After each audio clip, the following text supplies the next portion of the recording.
Hey guys, I'm back. I am so sorry about that. It was an interruption of the phone, which I actually thought it was my mother-in-law calling for Julia to fill her in on all the details and whatnot for camping.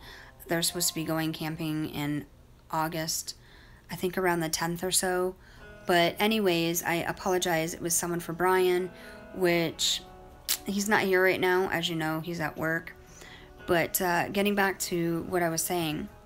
So my brother and my Aunt Connie were with Dad till the ambulance got there. So my dad and Jim, who is my stepbrother, they got into the ambulance. And Dad was talking for a little bit, and then all of a sudden he was unresponsive. He had apparently 2 goose egg size bumps on his head. Now, I do believe his head was cracked and bleeding. Now, I'm just telling you what I had to get from Kim, Jim's new wife. So she filled me in, and this is what was being told. Because I remember talking to my dad way prior to this, when when he had called and said and messaged me to say that he received our Father's Day cards and that he really loved Julia's, and to tell her that. And that was the last time I spoke to him. And I knew prior to that we had a conversation when he had called before that time, and I knew that he's been falling. And I said, have you talked about thinking about a walker? He says, yes, I'm thinking about it. I have the money. Like, he had the money that he could go and purchase one. But I don't think he knew that there's places that'll give you one for free. But he was thinking about possibly buying one. But besides the point, I just didn't know what was going on. I saw pictures where it looked like someone was helping Dad to go into the house. And there was a blank.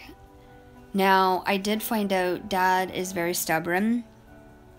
He tended to not wait for his sisters to help when they have been helping him.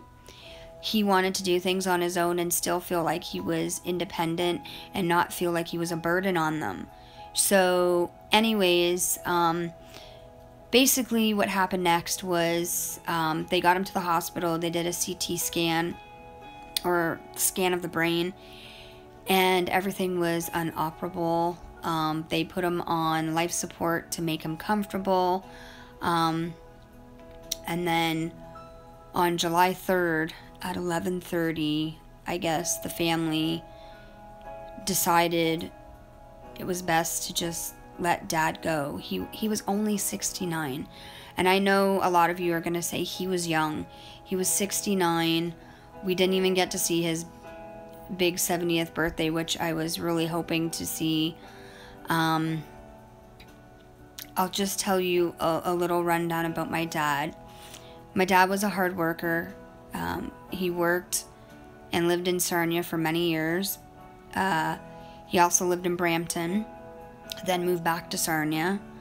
Then met my mom driving cab, which I'll share with you guys. He loved to drive. My dad loved to drive. That's why he became a cab driver. He met my mom and drove cab for a little bit, then became a dispatcher, drove cab for a little bit more, got some paperwork from Brampton from his previous job that he used to work at for Chrysler, wanting him to come and do some testing. So we came down here. This was way after Mom and Dad were married. They were married in May of, I want to say 96. But let me see. I think I have their video here. Let me see. I have their video, and it'll say the date on it. Yes.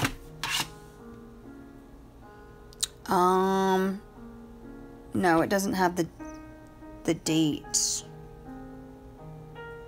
It just says their wedding video, and I'm so glad that I have this video to look back on. But I know it was when I was in grade 6 when they got married. And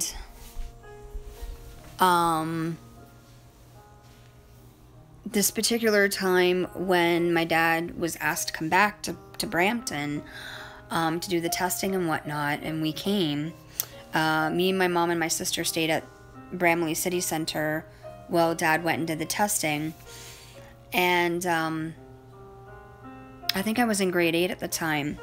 So he did his testing, and they let him know that they wanted him to come and work for them again, which previously they didn't write him off or anything because they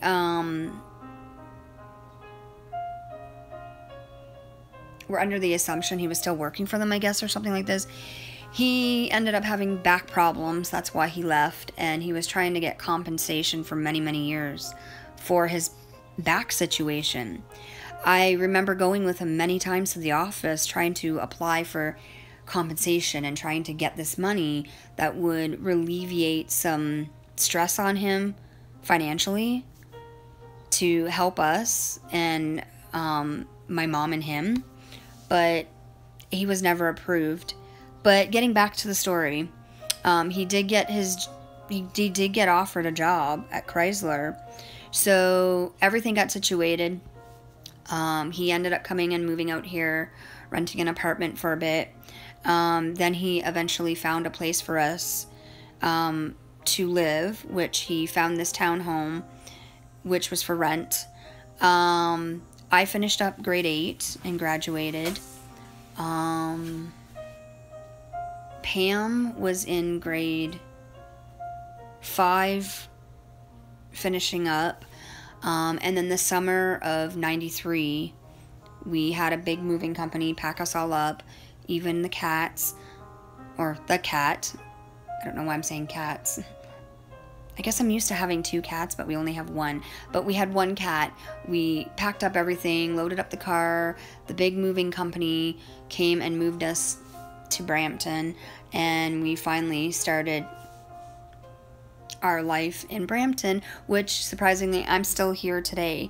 Sorry for making this a little too long, but I just wanted to just let you know that we moved here in 93, and we lived here, well, I still live here, and then when mom was having her problems, and then she ended up passing from her pneumonia, which I know it's really sad to say that and whatnot. Dad just wanted to basically sell the house, and he thought he was doing right by, I think he went back to Sarnia to help take care of his mother until she had passed at the nursing home. We had her funeral, and then he thought he was doing right by trying to be closer to his son and move to Peterborough. So he lived in Peterborough for a little bit until he started having his problems that he just didn't really want to share too much about, other than the fact that I knew he was having problems with his diabetes and things happening with his leg. So he had Brian and Jason move him back to Sarnia, which he got his own apartment. Things seemed to be going pretty well. I was really happy and I was excited for him.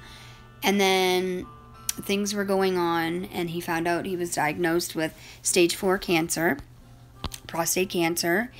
And I will have to tell you this, I cannot thank Aunt Connie and Aunt Carol enough, as much as Jim thanked them so much at the funeral for taking him in, their care and saying, Jim, this is what we got to do. We're going to clean this apartment up. We're going to get you out of here. You're moving in with us, and we're going to start taking care of you. And they gave him the quality of life that he so deserved.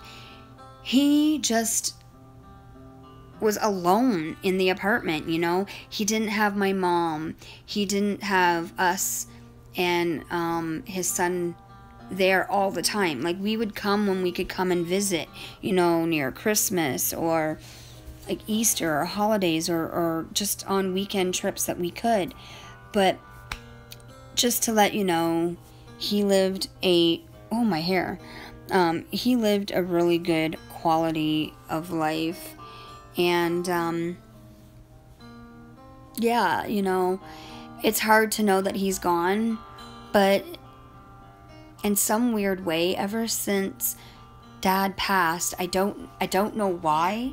I'm going to have to figure this out, unless one of you can comment and let me know if you know the answer to this.